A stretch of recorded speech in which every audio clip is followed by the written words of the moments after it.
What's good, Josh? Welcome back to my channel. I'm trying to hit 1,000 subscribers, so go ahead and subscribe up.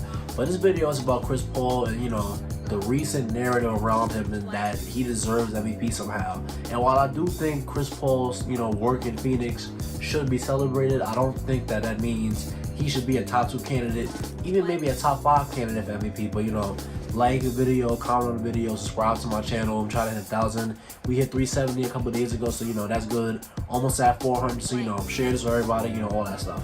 But yeah, man, Chris Paul somehow has found his way into the number 2 ranking in the NBA.com's MVP rankings, and I really don't understand that, because when you look at his stats, there's really no case for him to be above guys like Dame Lillard, Steph Curry, or even Giannis. First of all, because Giannis having a season comparable to last season, but somehow this year he's fallen in the MVP rankings. But I don't want to get into that.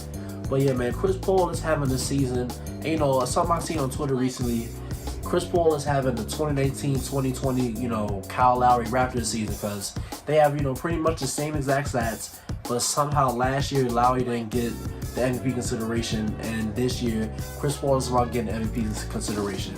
And the reason why he's getting MVP consideration, we all know, because Phoenix went from out of the playoffs to the number 1 team. Not the number 1 team right now because they're second in the West, but Phoenix went from poverty to being a legit championship contender. And I feel like the mistake people are making this year with Chris Paul is that they're crediting all of Phoenix's success to this one guy. And while he has been a great help, playmaking, adding another scoring punch, he's adding great defense at the guard position, and he just overall made life easier for Devin Booker in Phoenix, made life easier for all the support players in Phoenix. But there's a lot of factors that contributed to Phoenix being this good this year. Phoenix has a lot of talent on that roster. They have a very deep roster. They have a lot of guys that do multiple things. They have Dario Saric, they have Campaign, Mikal Bridges has improved, Cam Johnson has improved, DeAndre Ayton has improved, and Devin Booker is better than Chris Paul this season, better than him from a talent standpoint. Now you can argue Chris Paul is more valuable and more impactful, but when we're just talking about what those 2 guys can do and how they do it, Devin Booker is better than Chris Paul right now, so I don't understand how Chris Paul is getting all this MVP consideration. Now, last season in OKC, Chris Paul did take them from, he did raise the expectations for that team a lot, because nobody expected them to make the playoffs, but somehow, some way, he got them to the playoffs. The season before that, he goes to Houston. They go from, second round exit, first round exit, to now they're going to the Western Conference Finals and battling with the KD Warriors. So Chris Paul has a knack for going places and really improving the winning odds there by a whole lot. But that's not really what happened here in Phoenix, because they have a lot of nice young talent, and they got a lot deeper this year, and they added Jay Crowder. I forgot to mention him, but Chris Paul, what he's doing now is not similar to what he was doing last year.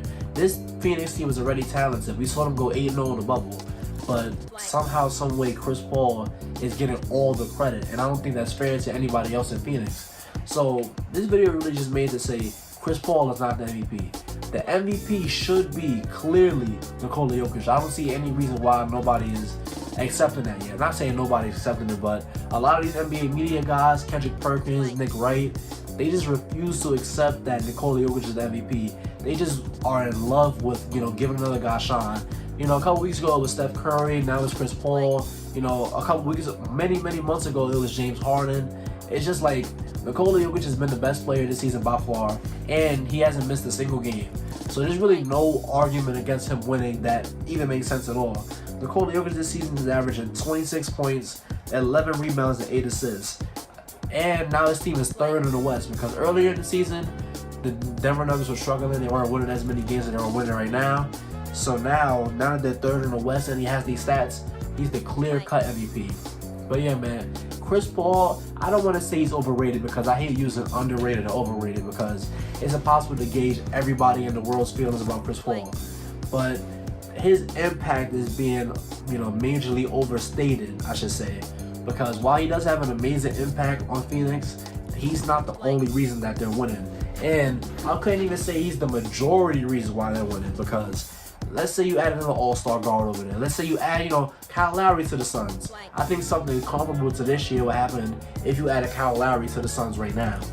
So this isn't a CP3 slander video. I really love CP3. I love what he's doing. I love his career.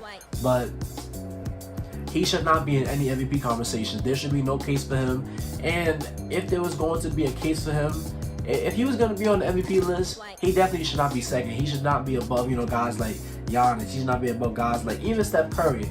I know Steph Curry's team is not winning, but Steph Curry is, you know, from an individual standpoint, Steph Curry's been amazing. So Chris Paul, he's averaging, his stats ain't nothing eye-popping. He's averaging 16 points, 4.5 rebounds, and 9 assists. While those are great stats, I don't think those are MVP numbers, especially when you have a bunch of guys doing better than him and while they're winning while they're at it. So yeah, man, that's my whole take on the, you know, Chris Paul thing. Let me know what you think down in the comments below. And if you see it in this video, thank you. Don't forget to like, comment, and subscribe. And I'll see you on the next one.